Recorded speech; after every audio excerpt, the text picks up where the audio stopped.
2020 dilaksanakan sesuai jadwal meski masih dalam pandemi corona. Tahapan pilkada akan mulai pada 15 Juni mendatang. Di tengah pandemi corona, Komisi Pemilihan Umum KPU memastikan tetap melaksanakan tahapan pemilihan kepala daerah serentak 2020 sesuai jadwal, mulai 15 Juni mendatang dengan sejumlah perubahan. Jadwal tahapan verifikasi faktual pasangan calon perseorangan yang awalnya dimulai pada 18 Juni diundur menjadi 24 Juni. Selain itu, KPU juga memundurkan jadwal penyerahan data pemilih tambahan dari Kementerian Dalam Negeri. Untuk memastikan.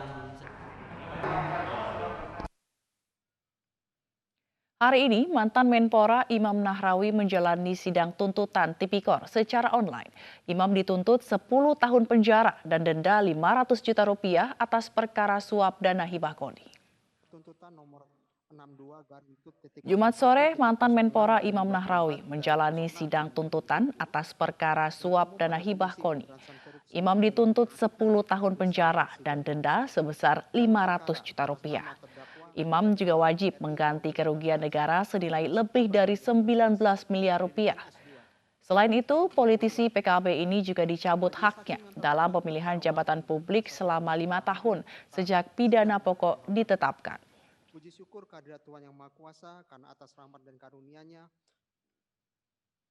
Komisi Pemberantasan Korupsi menahan mantan Direktur PT Dirgantara Indonesia, Budi Santoso.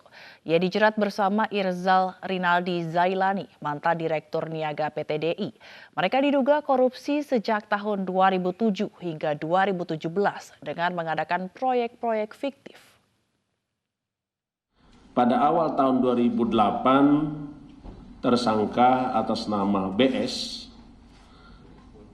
ini sebagai Direktur Utama PT Dirgantara Indonesia yang bersama-sama dengan tersangka IRZ selaku Asisten Direktur Utama bidang bisnis bersama-sama dengan para pihak yang lain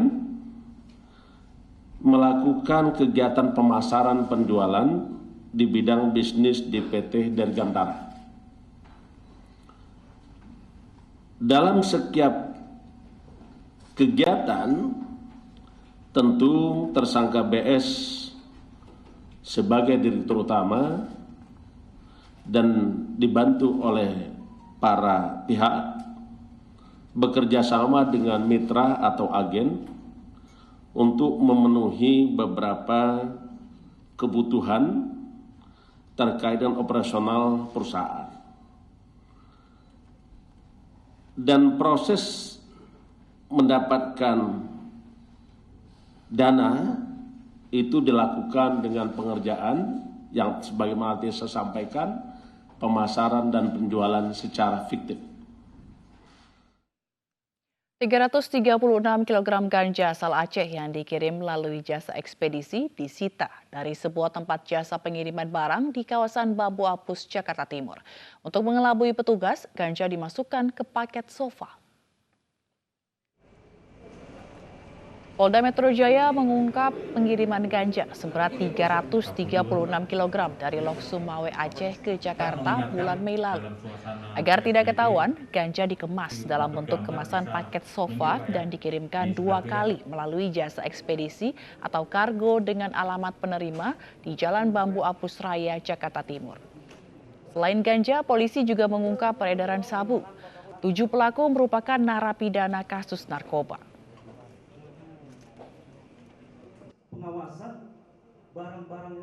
Jenis narkotika yang lain yaitu jenis ganja yang juga tidak kalah ya, untuk mereka pun terus melakukan para pelaku ini berupaya untuk mengedarkan ganja yang khususnya dari beberapa lokasi, yaitu khususnya dari wilayah Aceh ke beberapa wilayah. Razia gelandangan dan pengemis serta manusia silver di Kota Medan diwarnai aksi kejar-kejaran dan perlawanan. Sebanyak 36 gelandangan dan pengemis serta 7 manusia silver terjaring razia PMKS.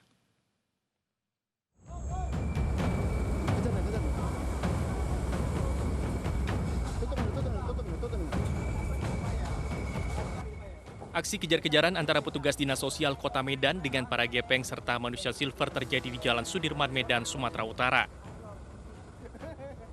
Keberadaan penyandang masalah kesejahteraan sosial ini sering meresahkan dan tak jarang mengganggu pengguna jalan di persimpangan lampu merah.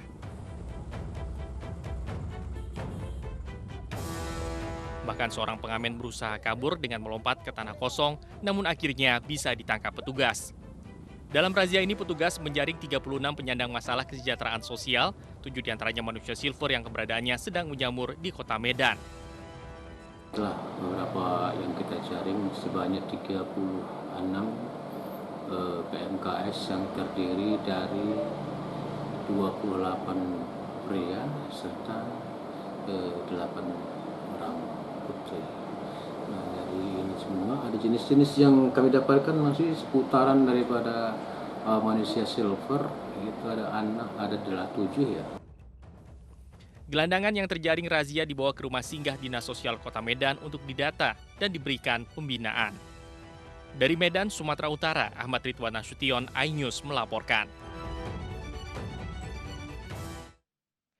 Suasana haru warnai pemakaman Niki Chelsian dan Gibran Ahmad Ramadan, korban pembunuhan yang diduga dilakukan ayah kandungnya sendiri. Keduanya dimakamkan secara terpisah dari ayahnya di TPU kampung setempat.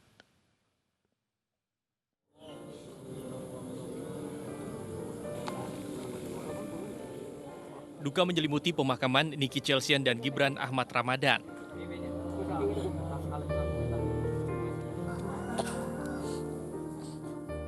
Kedua korban dimakamkan secara terpisah dari sang ayah di kampung halaman di kawasan Olek Bararaja, Kabupaten Tangerang, Banten.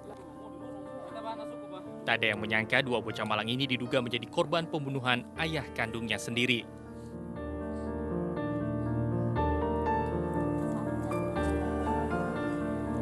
Jadi disangka saya mah kan bersatu aja, jadi cekcok di rumah tangga gitu, disangka saya mah nggak bisa gitu. Katanya sebelum lebaran itu udah anaknya sama bapaknya, Lala di sini gitu, kerja juga diantar jemput sama keluarganya di sini gitu. Sebelumnya Robi dan kedua anaknya ditemukan warga tewas mengenaskan di dalam rumahnya sendiri dengan kondisi Robi tergantung. Niki anak pertamanya ditemukan di dalam kamar dengan leher terikat tali, sedangkan Gibran ditemukan dalam drum air dengan kondisi kepala terendam air dalam posisi terbalik. Dari Kabupaten Tangerang, Banten, Ayah Marani, iNews melaporkan. 3 pelaku sindikat manipulasi data registrasi kartu seluler ditangkap petugas Direktorat Reserse Kriminal Khusus Polda Kalimantan Tengah. 2 diantaranya merupakan karyawan dari salah satu provider. Sedangkan dalam aksinya, ketiga tersangka meraup keuntungan sebesar 80 juta rupiah setiap bulannya.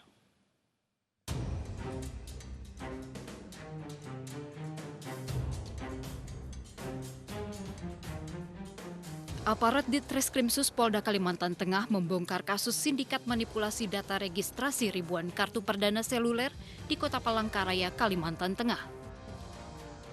Petugas menangkap 3 orang pelaku. 2 orang diantaranya yakni karyawan salah satu provider di Palangkaraya berinisial ML 22 tahun dan MF 24 tahun.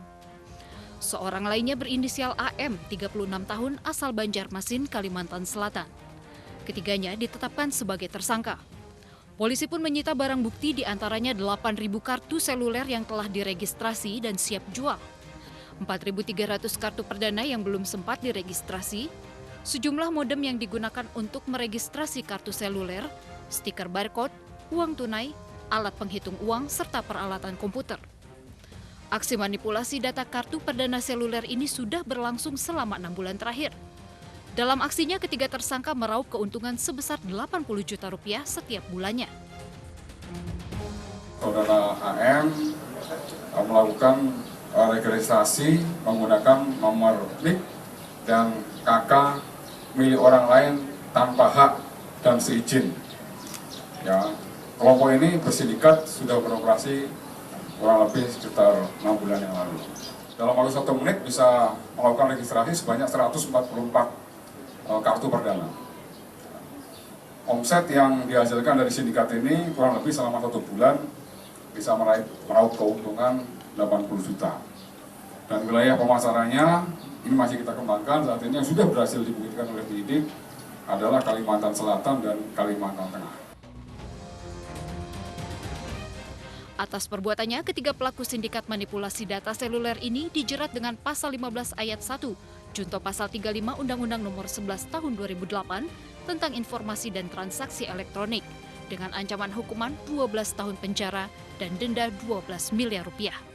Dari Palangkaraya, Kalimantan Tengah, Adesata iNews melaporkan. Wisatawan asing dilarang berkunjung ke kuil Wat Po di Bangkok, Thailand karena dikhawatirkan menyebarkan virus corona. Selengkapnya sesaat lagi, kami akan segera kembali.